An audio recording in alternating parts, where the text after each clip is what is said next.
You're listening to Bigfoot Society, and I'm Jeremiah Byron. In this show, we go beyond the campfire stories to bring you firsthand encounters from people who say they've seen something impossible, from backwoods trails and remote mountain haulers to quiet farms and crowded highways. The stories come from everywhere, and each one leaves us with more questions than answers. These are the voices of the people who've lived it, so settle in, because today you'll hear another account that just might change the way you see the woods forever. So stay with us. Hey, how's it going? How are you today? Good. You got my interest with, I always like it when other people are doing interviews in their area and trying to get information.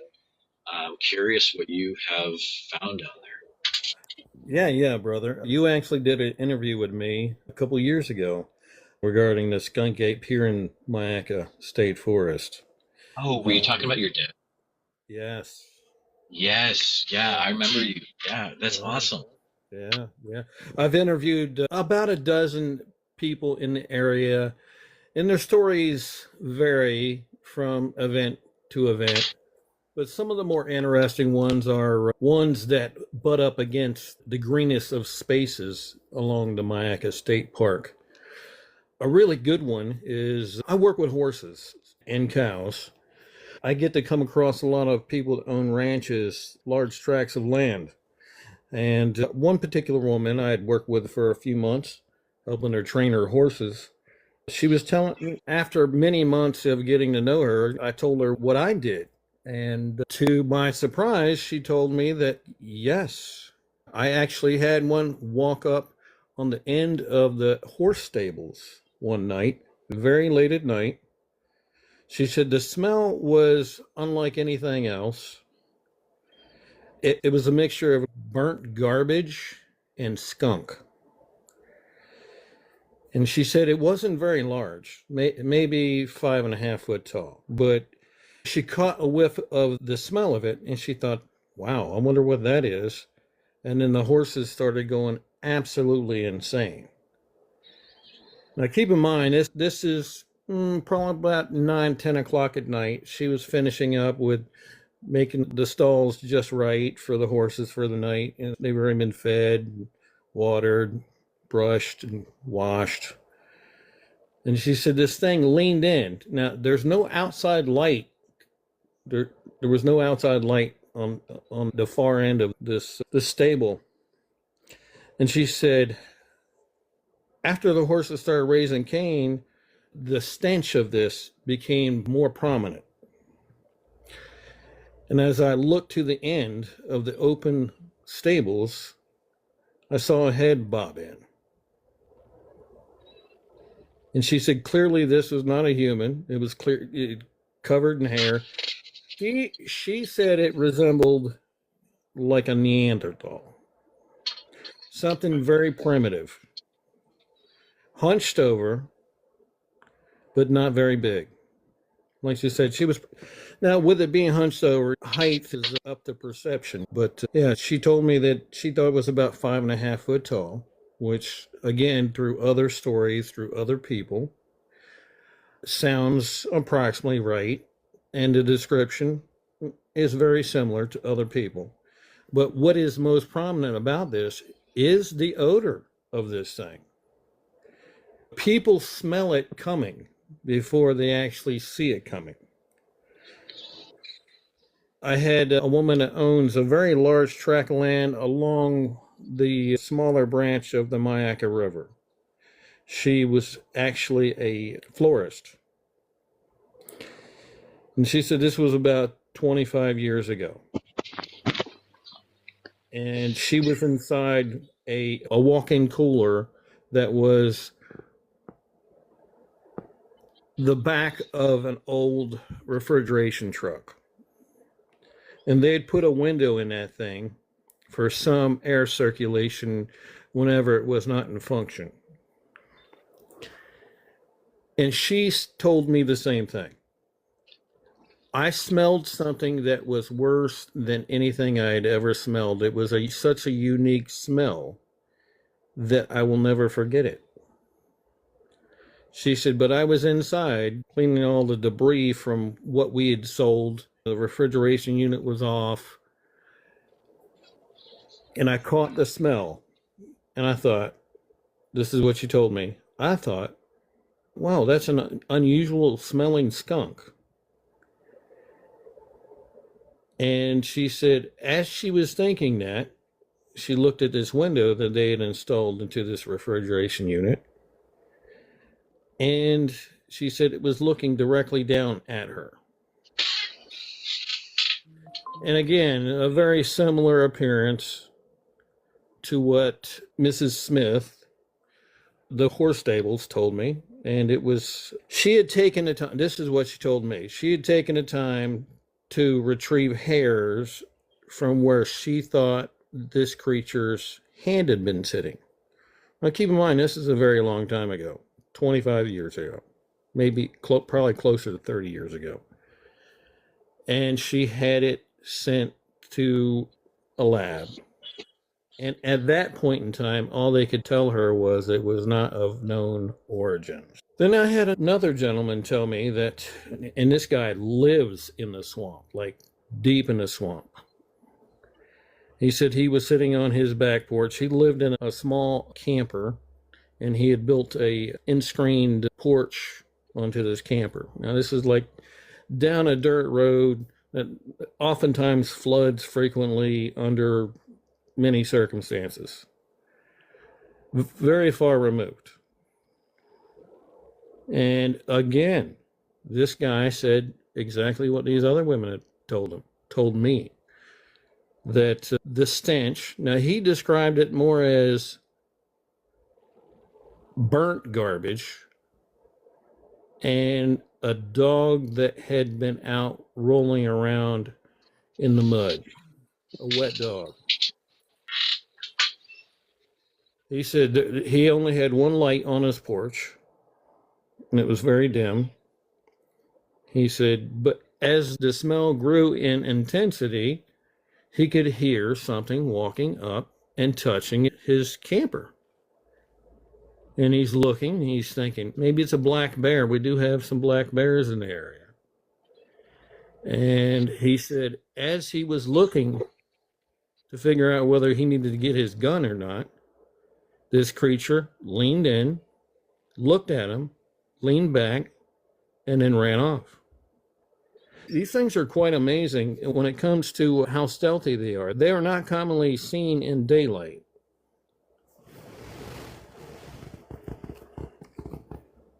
I agree with you. It's so cool you're doing that down there. If everyone could do what you were doing, which is document the stuff in your area, we would be way further along. Yeah, I can tell you, just going out of my way to try and contact some of the more generational people in the area that I've been lucky enough to have been given authorization to travel along these folks' property, and that expands my territory of trying to look for these things. I'm no longer excluded just to the state park, even though that is quite enormous. A lot of people don't know how big the Myakka State Forest is, but it is quite enormous for Florida anyhow. It extends through several counties and along several cities. I have a question for you, and yeah, excuse my ignorance on it, but so you've got the famous photo, right, of the Myakka skunk ape from years and years ago? Yes. Is that from the same area that you're doing research in? It is in the immediate area of what I do my research in. Gotcha. So the question would be, any of these reports that you're taking, does the description that the witnesses tell you, does it line up with what that photo looks like at all? It does, to the point of almost exactness. I don't know whether you recall our interview. My friend Mike, who took the video, but he took many photos. He originally was taking video with his iPhone, but he pursued this creature into what would normally be a very swampy area, but it had been dry that year. And he pursued that thing probably 1,000 yards And he was able to get close enough, but he ran out of storage on his video capability. So he just started taking snapshot photos with his iPhone. And not only did he just see one, in one of his photos, there were two. Yeah. And these things are smaller than the average human, but definitely humanoid. Wow, that's very cool stuff. I am glad that you were able to come up and chat. It's good to chat with you guys. I can't remember how many years it's been. It's got to be multiple years since we Yeah. Yeah. Yeah, it was. I think it's been 3 actually. Yeah. Yep, that sounds about right. And it's probably before I even switched over to just doing all Bigfoot stuff. It's probably a long time ago. Yeah, I'll tell you something. Okay. And through all these testimonies that I just mentioned to you, I have not come across one person in this area that has seen one since 2016. Really? Yeah. Which is unsettling for me because at some point, someone, I would have thought, if they were still here and not completely extinct, would have come across. Like, I have contacts with just people in the area. Hey, if you hear of anyone just jokingly saying they saw something at night, let me know. And nothing. But 2016 was a very prominent year for these things.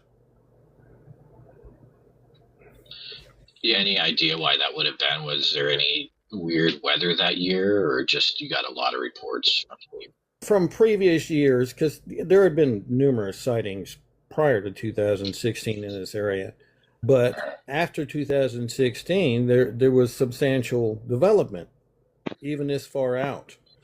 And it's not just affecting what would be the skunk ape, but also the panther population, which is something I also track.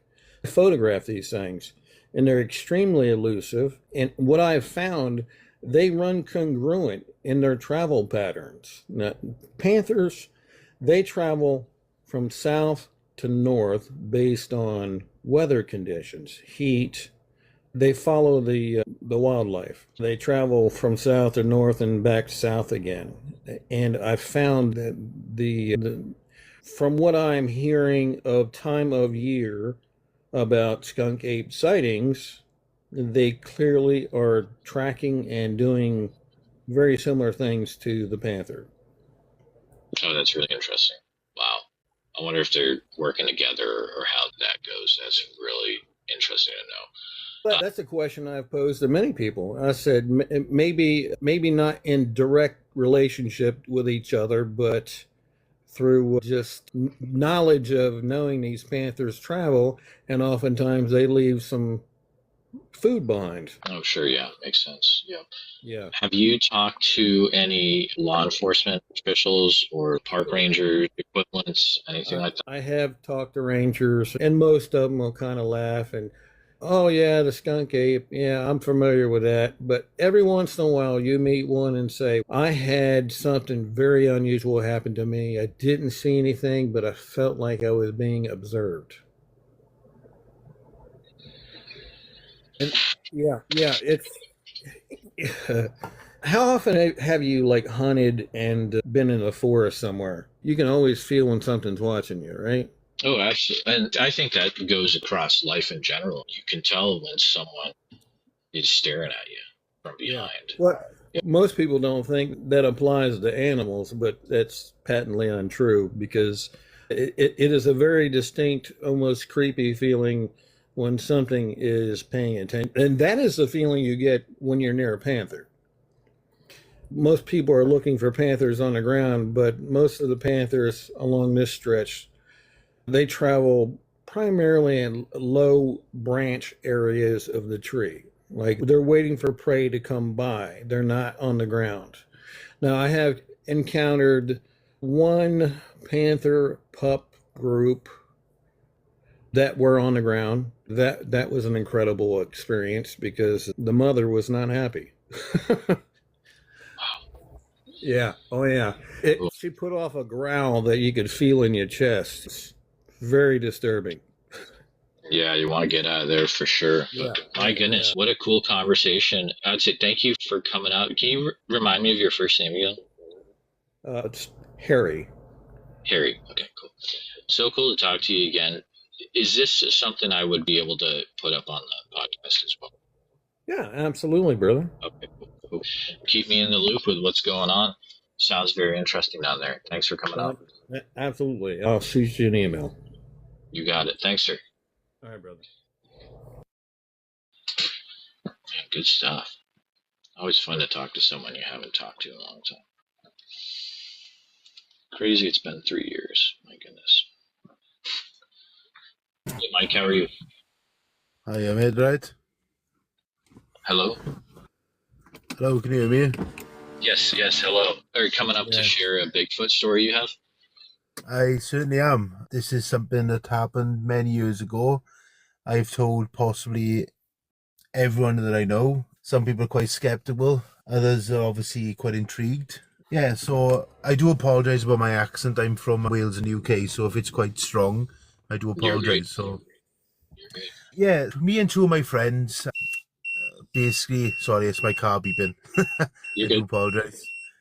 When do I start? Cut a long story short, me and two of my friends turned a bit of a job hunt in Canada. My mate is a qualified electrician. We turned a sort of job hunt into a holiday in Canada.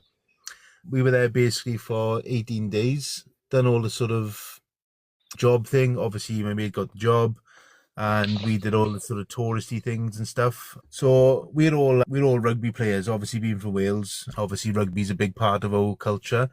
And we were out there one night in a bar in the steakhouse, and we met these few other guys, and they were Canadian rugby players, local rugby players, and they were going out hunting. I think they call them minks. I think they're like ferrets. If that makes any sense.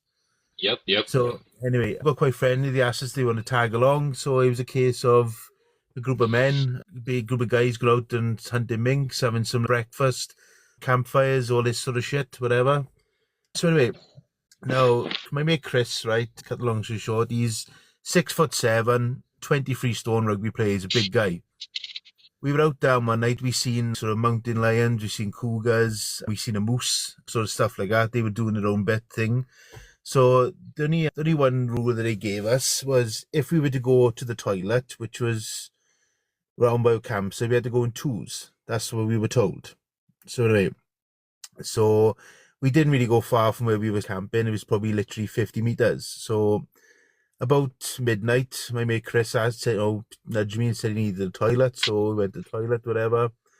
And this is where the encounter happened.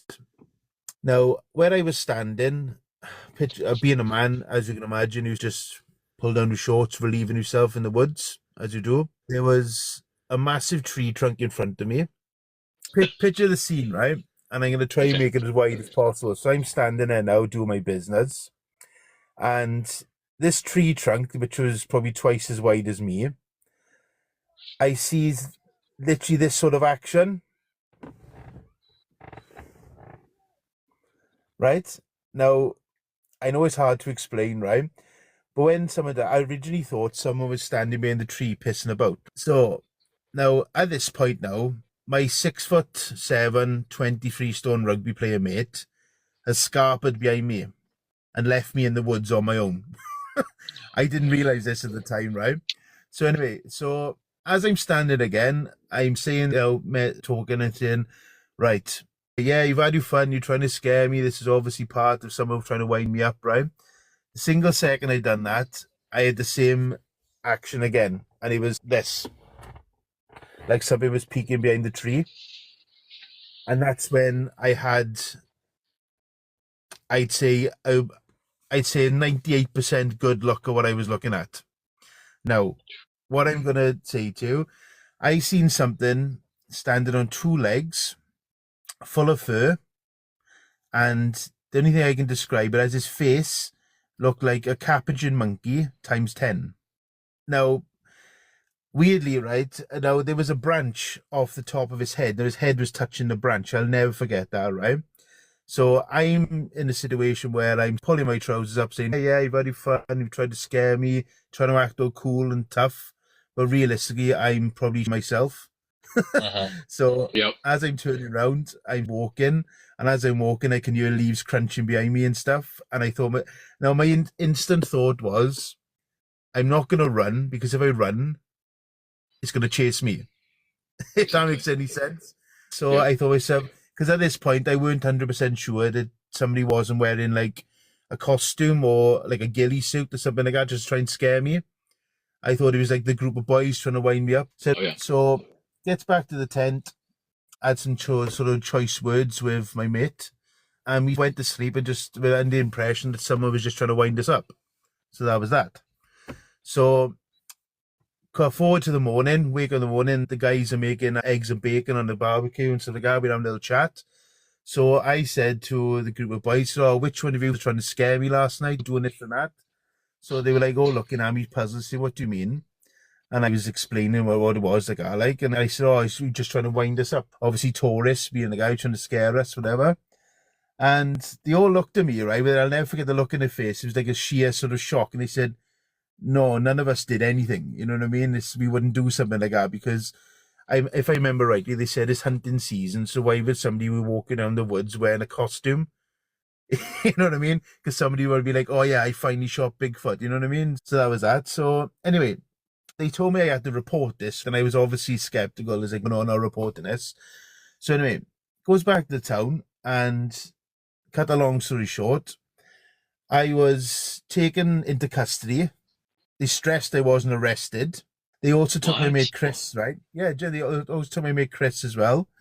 They said to us, they took us into 2 interrogation rooms. They questioned us, and they asked exactly what we saw. My story collaborated exactly with his.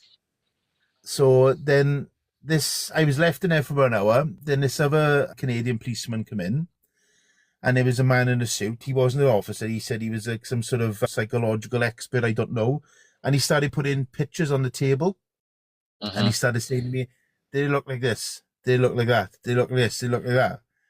And I'm looking at these photos, and the photos of, I'm going to describe as Bigfoot, Sasquatch, whatever you want to say. And the one you pointed out to me, there was one there, and it looked like, it was dark fur, but it had grey on it, right? And I said, "It looked like that." And that's when he turned to me and said, "I thought so." So I was like, "Okay." And he said, "Oh, what you've experienced and what you've described to me gets reported 69 times a month in that region." And I was like, "Okay." So all that was going on. And he then asked me now remember when I said about the branch? They then asked me, would I go back to the woods where the incident took place so they can do like a reenactment or whatever. So, of course, we had to travel in 2 hours back to where we were camped. Sorry, my son just got in a car from rugby. And the guy that was doing the thing, he was 6'2", remember that? He stood where I told him to stand, where I seen this thing. The branch was about 2 foot off his head. Now, whatever this was, I was standing there. His head was touching the branch, so it must have been at least 7.5, 8 foot tall. So after all this is going on, so the man was asking me in the office, he said, "So what do you think you saw?" And I said, "I don't want to say what I think I saw." He said, "Put it this way." He said, "You've seen something in the woods, standing on 2 legs, full of fur, and it wasn't a bear. What do you think it could be?" Then I was like, "I don't know." Then he said to me then one thing, it's always stuck with me. He said, "What would you do if you seen a bear?" I said, "I'd probably run." He said, "But you didn't run." I said, "Because I didn't see a bear." And he said, "What you've seen?" He said, that you're part of a special sort of unit of people that have seen something they can't explain." And that's exactly what I saw. Goodness, wow. That So Thank you for sharing that. That is a really wild account. I definitely have some questions for you. Can you share the area of Canada that this happened in? absolutely. I've literally just picked my sons up from rugby now, so I'm about to go home. So by all means, I'm willing to share any location where I was staying, where we camped, anything. So no problem whatsoever. I've never claimed I've seen Bigfoot, but I've seen something I can't explain. It was standing Totally on get it. 2 legs, full of fur, Yep, and yep. it wasn't a bear. You know what I mean? Absolutely. Yeah. So Yeah. I don't want people to think that I'm some sort of nut job, but I'm not one of these people that once claimed the fame, but I'll tell you directly, but that's exactly what I saw, and I will take that to my grave. And I can't Absolutely. explain it myself. And it's, when you're looking at it, you think to yourself, I'm looking at something that's not supposed to exist, they tell us, but I'm looking at something that is actually real and it's in front of me. You know what I mean? And it makes you Absolutely. question the whole concept of life. You know what I mean? Two more things and I'll let you go because I know that you got stuff to do. One, Yeah, is this an account that I have a Bigfoot podcast. Can I use the audio from this account on it? absolutely. Absolutely. Okay. And if you could reach out to me later today, my email is bigfootsociety@gmail.com. And then any other Yeah, info that you need to share, you can share that yeah, way. absolutely. Yeah, no problem. I Thank you, said sir. my friend Chris is actually on TikTok as well, and Okay. it may be quite interesting to talk to him as well because his account of what he's seen. But he probably won't tell you that he actually run and left me in the woods on my own.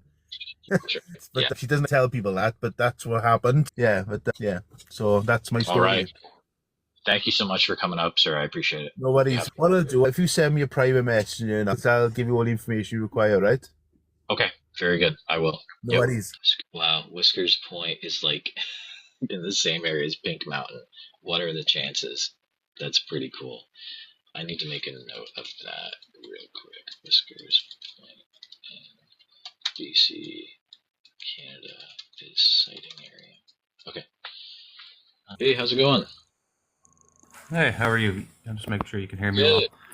Yeah, I'm okay. I'm glad you're able to come up. Yep. Yeah, I'm just relaxing in a hospital at the moment, but I came across your live here and I was listening and reading. But yeah, so I guess it was about 2018.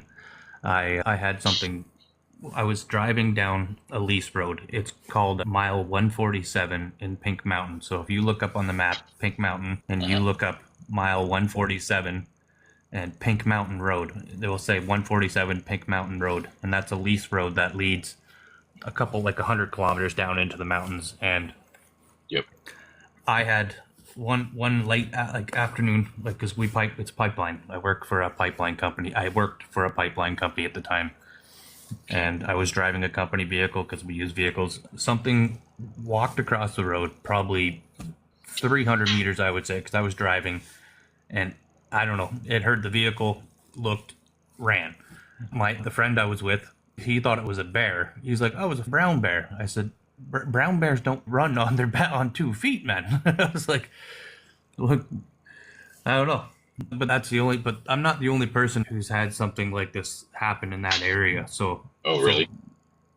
Pink Mountain Road, mile 147 in Pink Mountain. It's just, I would say it's west of, okay, so you'll see Pink Mountain, and then you go a little bit farther west down the road, you'll see a bunch of work camps, and then there's the 147 and Pink Mountain Road, down that road.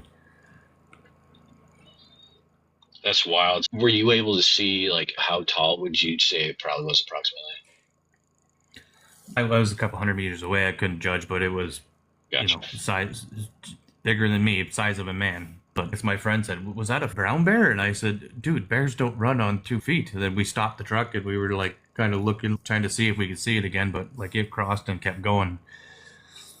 I know some natives and stuff in the area too. I've been working that area for quite a few years, and other people have said the same. Even the natives have said the same thing. "Yeah, there's Sasquatches here." And I was like, "What do you mean?" They're like, "Yeah, Bigfoot. There's Bigfoot here."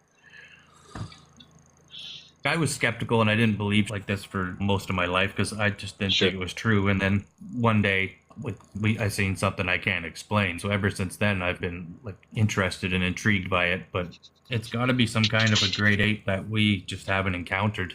It doesn't make any sense. But that whole area, like, I'm not the only person who's seen something in that area. But like that whole entire area is hundreds and hundreds of kilometers of forest and mountains.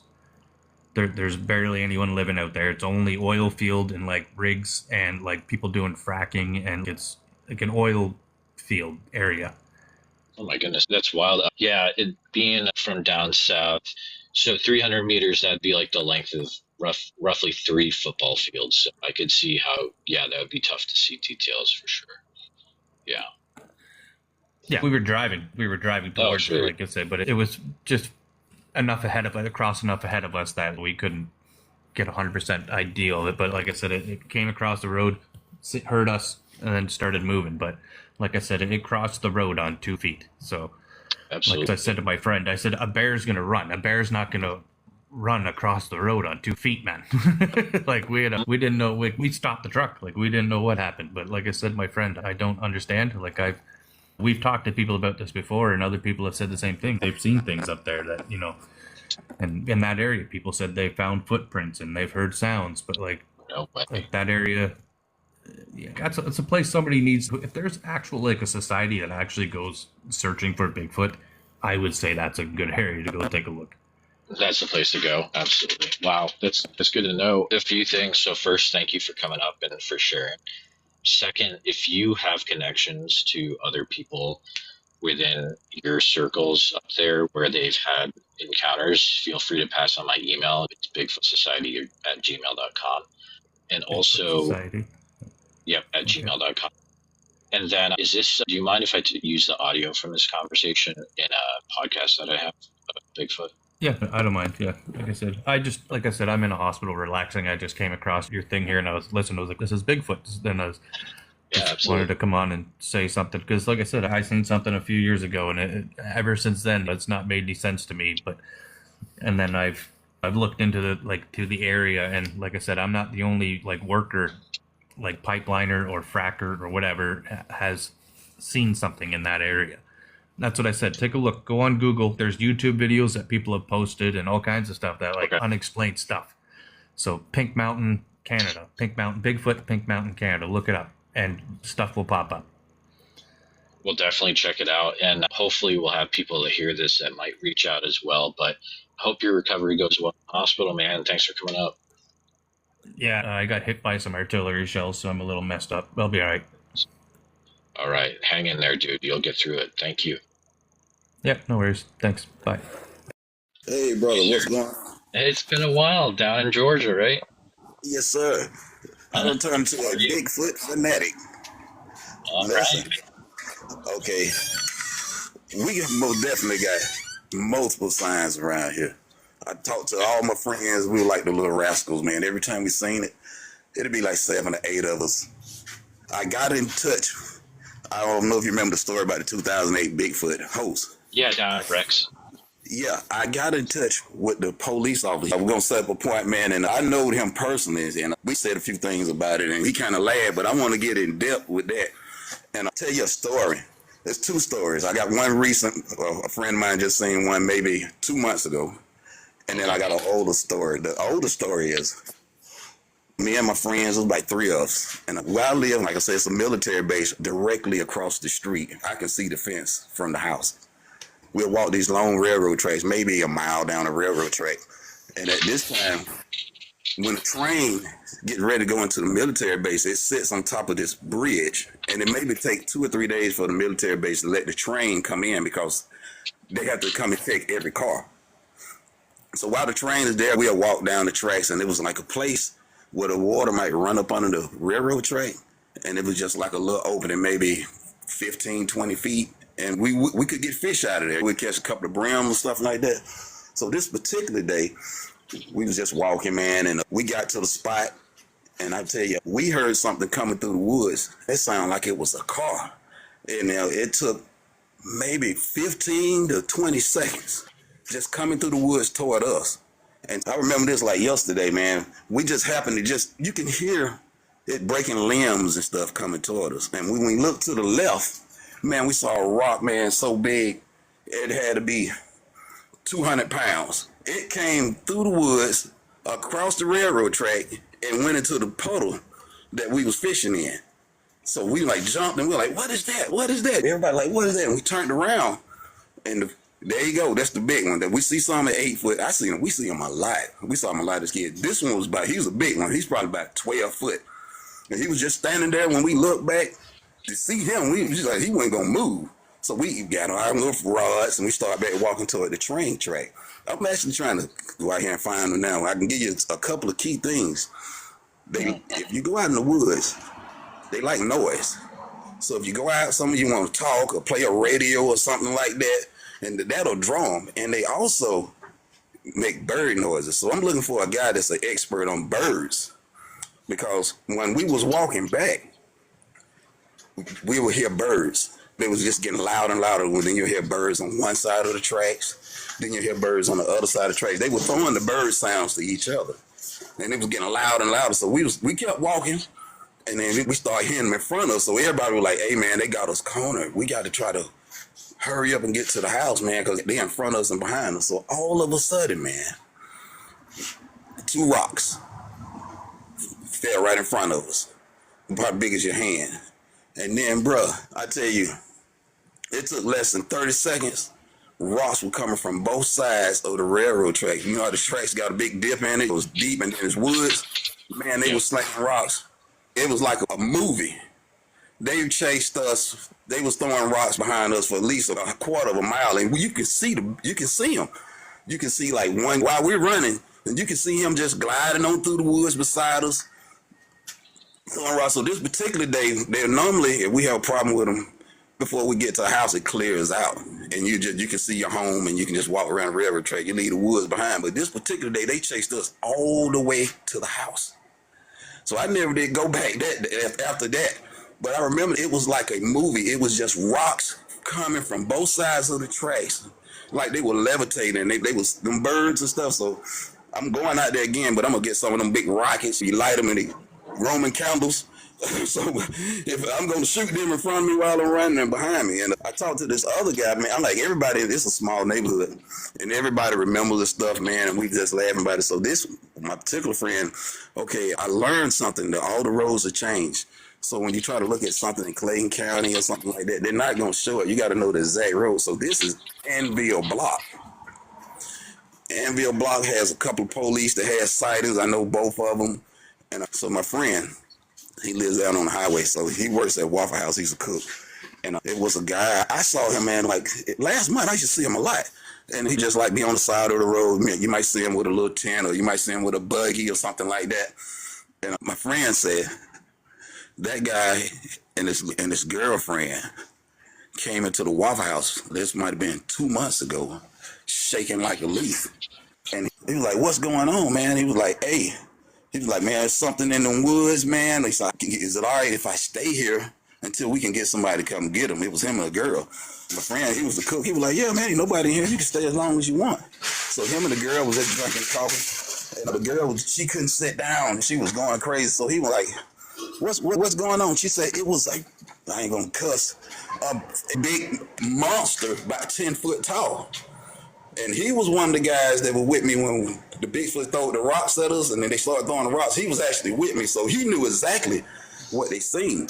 And they got in there, he said they stayed in there about 3 hours, and somebody came and picked him up. And I said the guy never did come back. So I went back to that spot. That's right next to a highway. And I can tell you right now, like right around here, it's a lot of landfills. It's Mundo landfills and stuff like that. So I went to that spot, and it's like right behind a fire station, stuff like that. So when I walked behind the fire station, I seen a big long power lines. How they clear the power lines, and I was like, "Oh, that's how they getting so close to the city. If they show themselves, they can just hit this power line and run for 2 or 3 miles. You'll never find them." So the other day, me and my son was riding, and we went to this place. It's on Anvil Block. It's called Tanner's Church. This is the place that I always seen. It's like the end of the trail, because when you get to Tanner's Church, you run into the city. I'm like, this is probably 10 minutes from Atlanta, the city of Atlanta, 10 minutes from Hartsfield-Jackson Airport. This is the city. I don't have any knowledge of being in the big woods, but I can tell you that these things live right up under you, man, in your backyard, just like a deer. You never see a deer, but it's right there.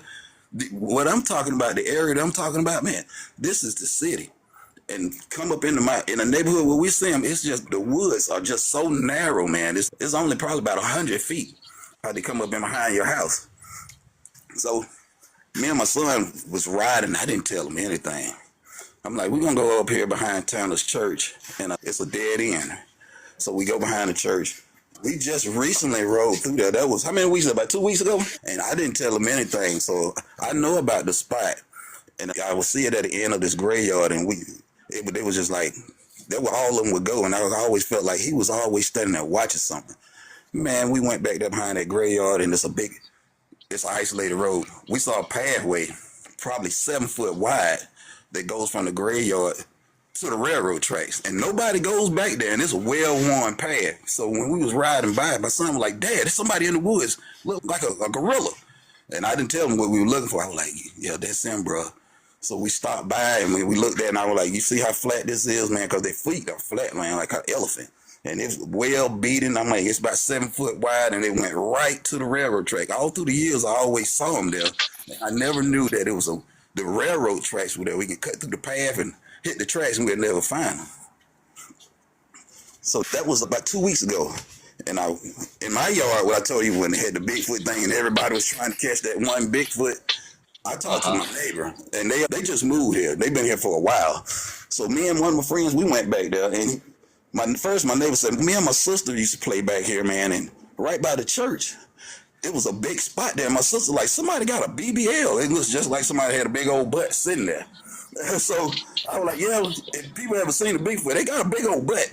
I mean, that's big old butt." So him and his sister, we just sit there and walk around and stuff. So me and my friend went last week. I got so many people, man, that know about this. They're just waiting on somebody to say something.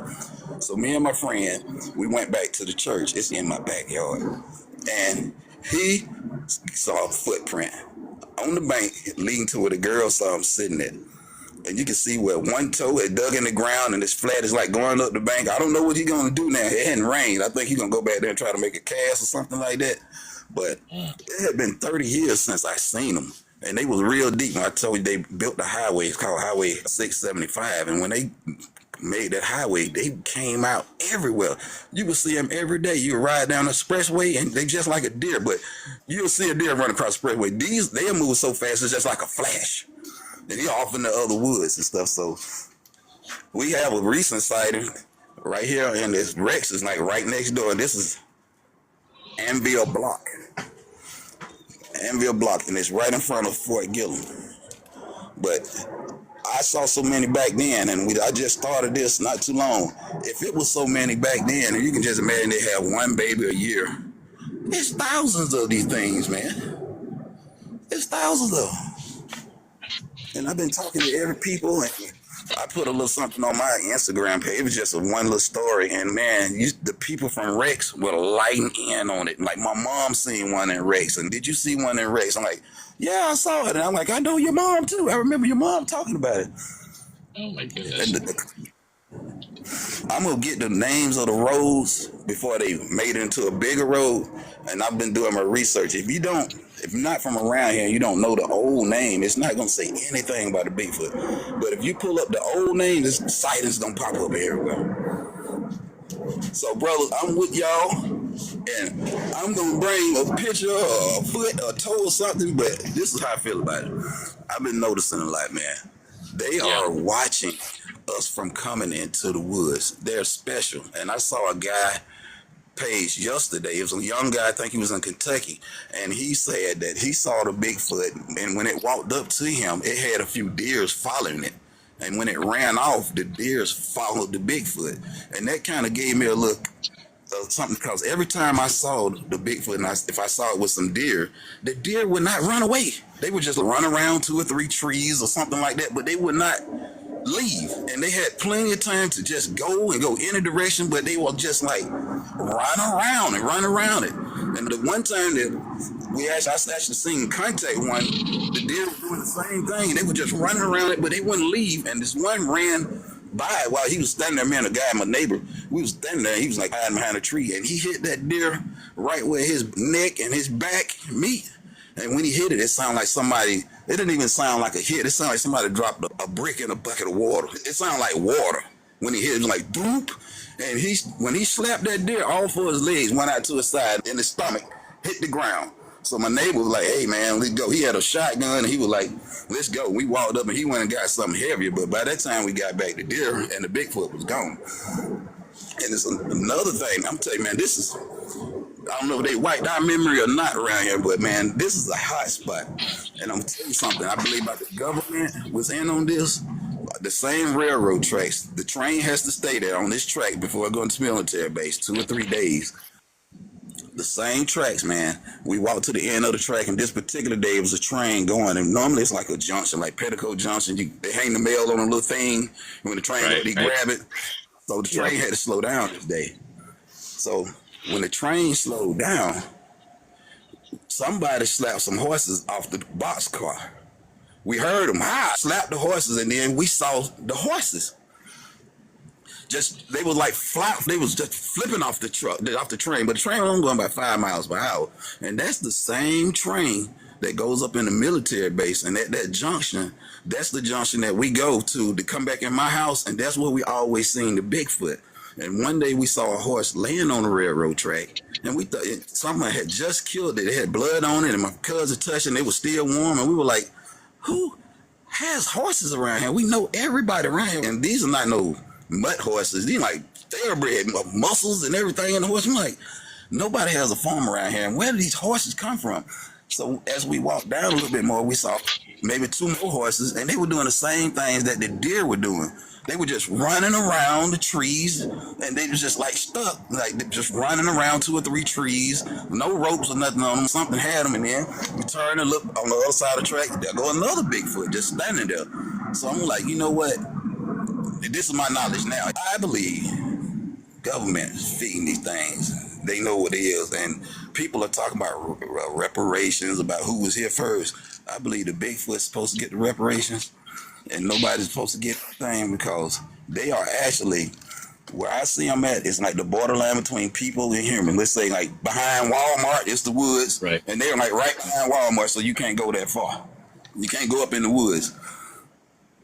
But them just some things that I've been coming up with, man, and I'm going to get some good people to talk with me about this stuff, man. I'm hooked on it, and I'm telling you right now, they are in Anvil Block by Fort Gillum. They here, bro. And they have always been, I've seen them since I was 5. I have always seen them. I got another guy that I met him on your page, and he lives down the street from me.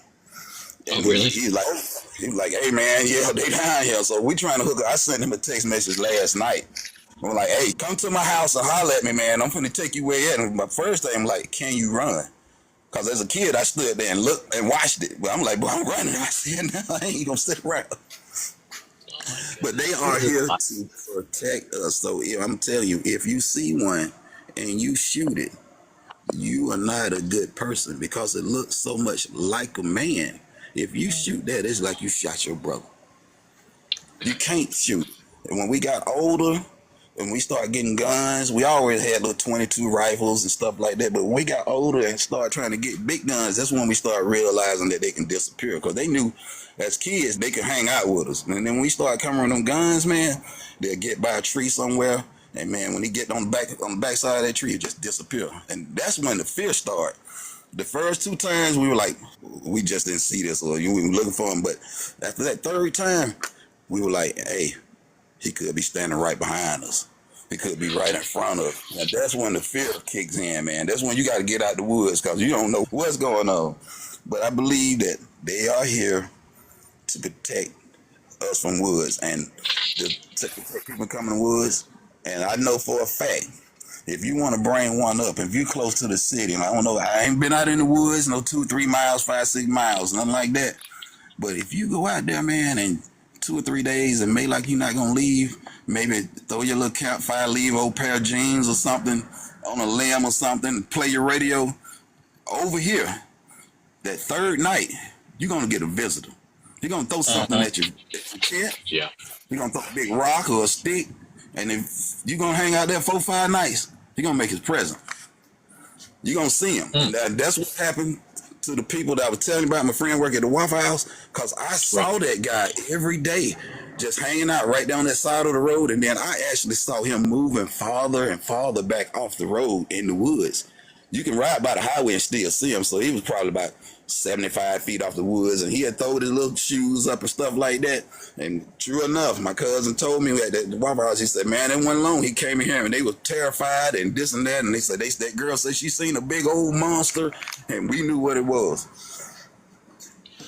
Some wild stuff. I'm so glad that you were able to come up again. We were able to get some updates, man. Thank you so much. I can't wait to see what happens when you talk to that official. And Is this a conversation I can put up on the podcast? Yeah, you can use it, man. All He's right. gonna trip out. He actually, before he was a police, we all grew up in the same neighborhood, and he used to be one of the kids that were with us when we were seeing. I don't know how far he can open his mouth up about this, but I'm gonna get him, man. I don't know if he got to be hush about this, keep his mouth closed or whatever, but I talked to him. He laughed a little bit, and I'm gonna try to get a meeting with him. All right. Let me know what happens. Thanks for coming up, man. Appreciate it.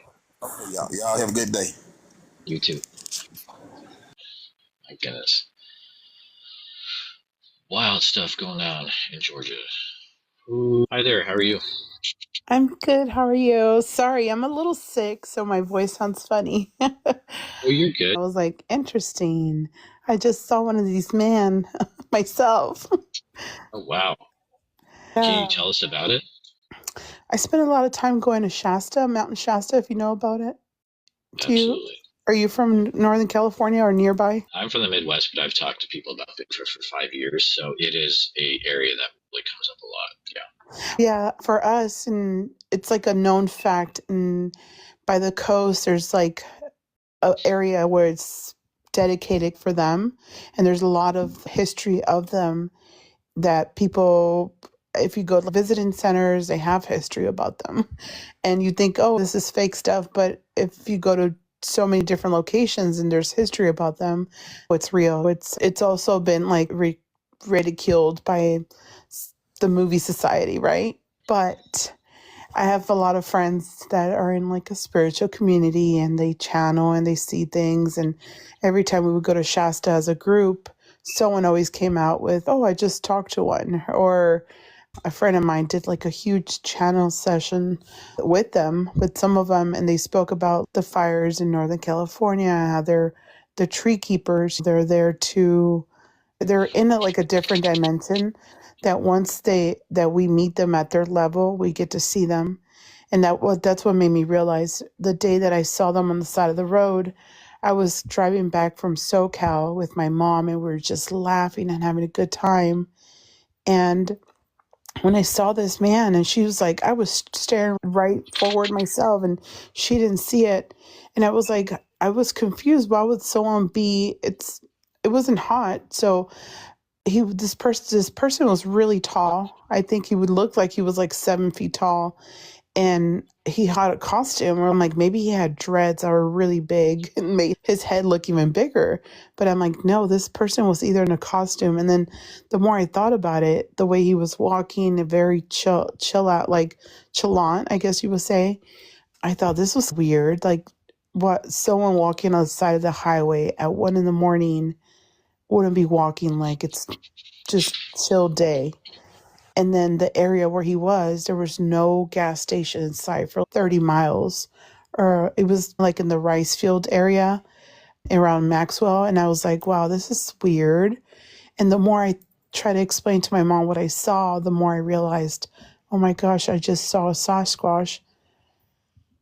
And I did tell my friend about what I saw. I was wondering when that was going to happen for you, because you're so close to them and they're migrating south because of the fires. I thought, wow, it's like you hear someone's channeling, you can only have, what is that called? You can only believe so much until you see it yourself, right? You hear it. And I don't know, that kind of made sense at that moment. And then I had other friends where they've gone into the woods and just spoke to them, and they're just like, this is where we were meant to be, and we're just here to protect the area. They're nature's. They're there to protect nature. And we have a big piece of land here where Northern California is open space, pines, and then we have the redwood forest, which is another big area where people see them too. So I think that's beautiful, and I think we're pretty lucky for that. But it's like they've been hanging out with us for way longer than we realize. We coincide this world with them. Wow. What you saw that night, how tall would you think? I don't know. Okay, so I knew he looked like a tall human. But then the more I was like, okay, if this tall human was wearing a costume, it would have made him even taller. So I'm thinking he's around 7 feet tall, at least. And it could be even bigger because wearing something that made his head big and his, like, it just looked like he was wearing a fur costume. That was weird.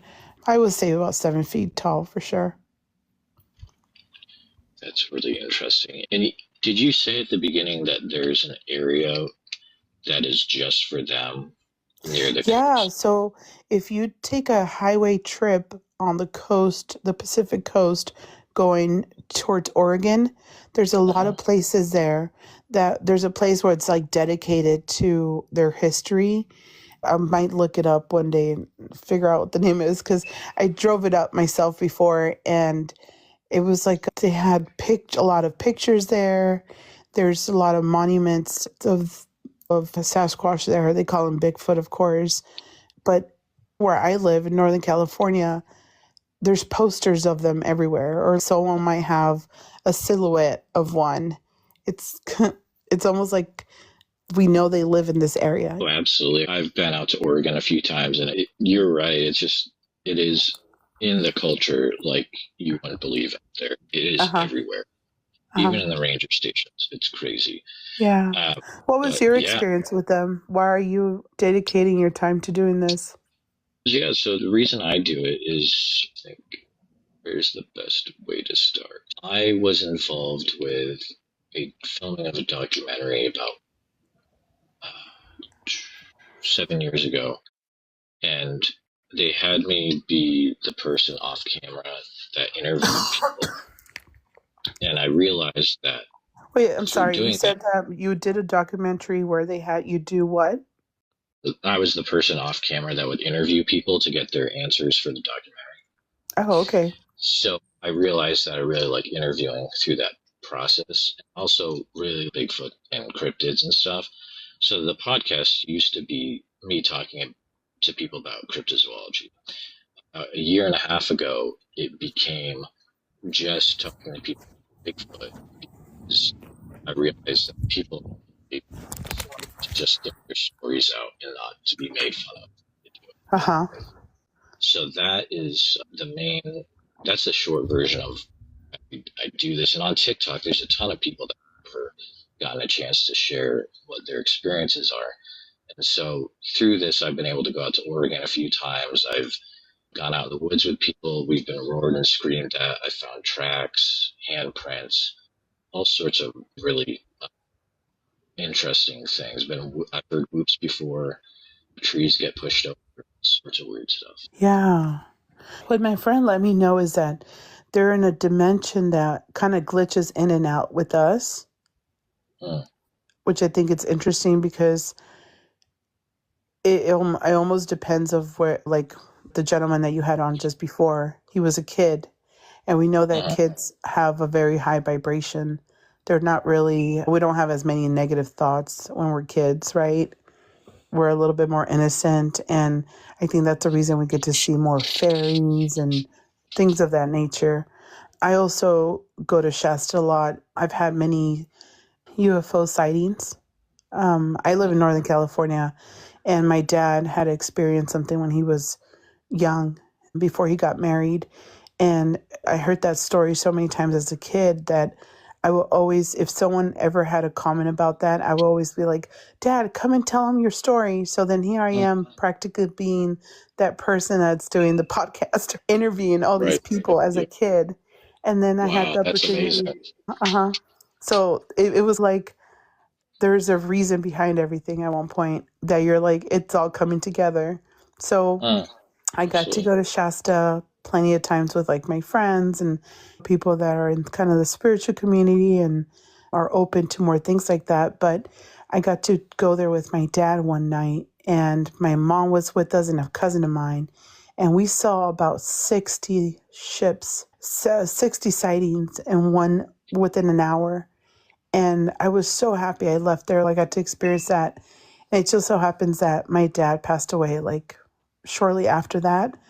And so it just opens your world up to, there's the fact that you sat there and had these interviews. You're like, okay, I can't doubt it now. Like, it's just too much coincidence. Oh, absolutely, man. What a conversation. And thank you for coming up and for chatting. Would I be able to use the audio from this for Yeah, for sure. San Diego podcast I have? I would appreciate that. Thank you so much for coming up, and I hope you're able to hang around for a bit. All right, sure. Thanks. Have a good day. You too. Before we wrap this episode, I want to say something directly to a very specific group of listeners. If you're in the military, any branch or forces, and if you've seen something that no one can explain, or if you're a national park ranger or forestry worker who's been told to stay quiet, or if you're a pilot who's seen something strange down on the ground, or if you're with the FBI, a federal agency, or working intelligence, and you stumbled upon something you're not allowed to talk about, and if you're a firefighter, paramedic, or search and rescue responder who's heard screams or found tracks that didn't make sense, if you're in the logging industry, on a remote oil field, or a trucker with government contracts, and you've had something happen that you've never told a soul, and if you're a biologist, a wildlife specialist, or a field researcher under contract who has found evidence you're not allowed to report, if you're a pastor, a missionary, or someone on a spiritual retreat, and you saw something that shook your faith, or if you work in the shadows, CIA, NSA, or anything with clearance, and you've seen what the public hasn't, then I want to talk to you. Even if it's anonymous, you can reach me at bigfootsociety@gmail.com. The world needs to hear what you've been forced to carry alone, and you're not alone. You've got the story. We've got the mic. See you in the woods. Thank you for listening to this episode of the Bigfoot Society podcast. Every encounter we share reminds us that the world is bigger and stranger than we think, and that the truth is often hiding just beyond the tree line.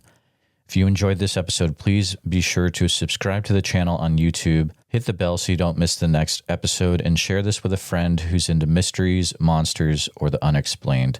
And if you're listening to us on Spotify or Apple Podcast, please follow the show there and leave us a 5-star positive review, because all of that helps more people discover the show. And remember, if you or someone you know has had a Bigfoot sighting, please, I'd love to hear from you. So email me at bigfootsociety@gmail.com and let's start the conversation. If you haven't gotten a chance yet, check out our membership community over at www.bigfootsocietypodcast.com. And that's where you can hear tomorrow's episode today, early and ad-free, and members-only episodes every week. Also, it's a place to connect with other people that are into the Bigfoot subject as much as you are. Thanks again for following along with the Bigfoot Society. Until next time, keep your eyes open, trust your gut, and never stop asking what else might be out there. And see you in the woods.